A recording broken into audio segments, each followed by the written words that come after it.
silent threat lurking where you'd least expect it, in our drinking water.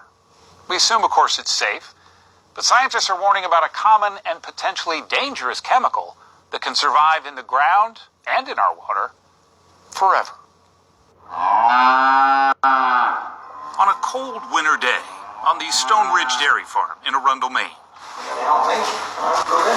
Fred Stone was more worried about his cows being cold than himself, especially his prized brown Swiss, named Blue. She likes to give me a hard time as much as she can. Fred and his wife Laura are only the latest generation to work this dairy. It's been in the family for over a century. But since November of 2016, every drop of milk, that white gold that's been a reliable livelihood for generations, is now being poured right down the drain. It's a hell of a waste. Even I can't drink it. He had no idea the wastewater that the state licensed him to use to fertilize his fields was also swimming with potentially toxic chemicals called PFAS. Now, his land, his cows, and yes, their milk, are all contaminated. Had you ever heard of PFAS or any of these chemicals? Never. A lot of people haven't. PFAS is an acronym for a family of man-made compounds called per- and polyfluoroalkyl substances. The CDC has listed a host of health effects believed to be associated with exposure to those chemicals, including cancer, liver damage, increased cholesterol, and a lot more. The chemicals are so highly mobile, they're not only being found in soil and groundwater, but in the atmosphere too. In fact, they've even been detected in raindrops falling in some of the most remote areas of the world. This story is about a new plastic material trademarked Teflon. PFAS chemicals have been around for decades. Oh, good thing it's Teflon. DuPont was the first to use PFAS in Teflon, giving us those non-stick pots and pans. Half of this piece of carpet has been treated with this new finish. The other half has not. 3M used a different PFAS in its once popular fabric protector, Scotchgard.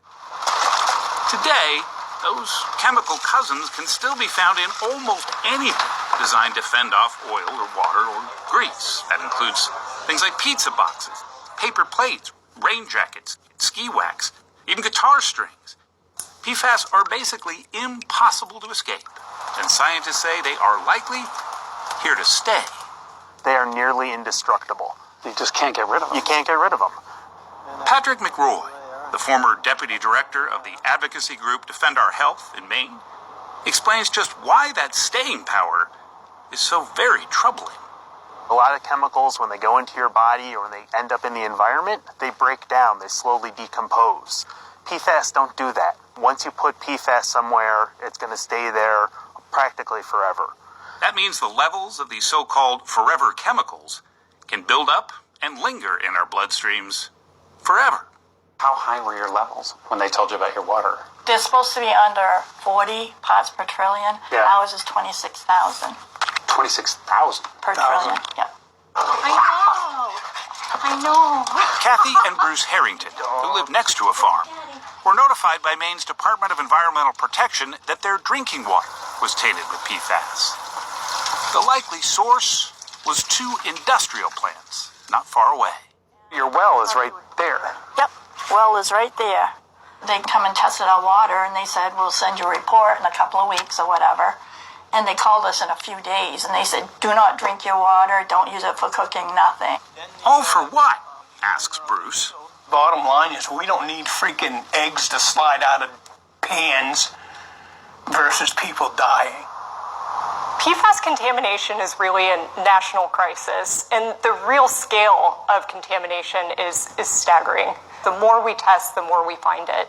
Melanie Benish, legislative attorney at the Environmental Working Group in Washington, says thousands of sites nationwide are polluted with PFAS, and she lays the blame for that growing crisis squarely at the feet of the companies who invented the chemicals in the first place.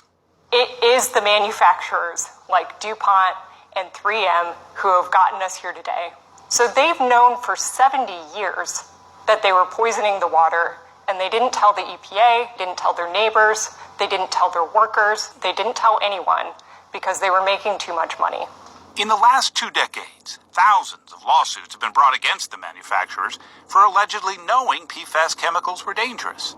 While most deny they did anything wrong, settlement offers have been pouring in to the tune of billions of dollars. But Benish says the manufacturers aren't the only ones to blame. There has also been regulatory failure.